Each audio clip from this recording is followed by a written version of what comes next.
สบายดีทุกคนมื้อนี้โอเอกับสิพาเขาป่วยเลยเด้อมื้อนี้คิดอยากกินลาบหมูแห้งๆเนาะก็เลยไปหาซื้อหมูสับตอนนี้ก็กำลังขัวหมูอยู่ทุกคนเพราะว่าโอเอสิละสุกๆเนาะบ่ได้ละแบบดิบแล้วมาขัวเอาหั่นนะก็เลยขัวซะก่อนในขณะที่โอเอขัวอยู่โอเอก็ซอยหอมหัวแดงไปนำทุกคนซอยเพิ่นแห้งเนาะตอนนี้นะถ้าพี่ว่าสิใส่น้อยเดียวแต่ว่าเพิ่นนะก็เลยซอยไปซอยมาจนได้บักละลายหั่นล่ะทุกคน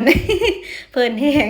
หลังจากที่ซอยหอมบัวแดงแล้วนะทุกคนหันมาทางนี้หมูกระซุกพอดีเลยโอ้ยก็เลยปรุงเลยทุกคนใส่เป็นนัวน้ำปลาแล้วก็ปลาแดกลงเลยเนาะทุกคนจักหน่อยบ่หน่อยบ่ฮู้แล้วหลังจากนั้นโอ้ยก็มาเติมใส่มะพริกขัวแล้วก็ข้าวขัวนำทุกคนซอยมันเข้ากันแล้วก็เอาหอมบัวแดงที่โอ้ยซอยใส่น้ำมาใส่แล้วก็มีหอมบัวหอมหน่อยน้ำนั่นแล้วก็ผักหอมเสริมนำทุกคนถือว่าใบสะระแหน่นั่นเองเนาะมาผสมให้มันเข้ากันก็สิก็ล่นให้มันเข้ากันเนาะทุกคนเป็นจังได๋หน้าตา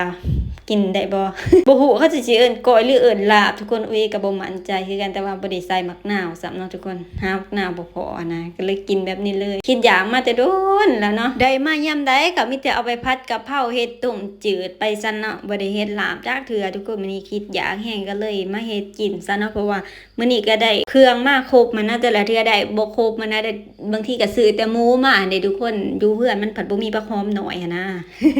วันนี้ก็เลยจัดซะทุกคนได้ครบมาเลยตอนนี้ก็เละเอามาเด้อทุกมากินข้าวนำกันเด้อ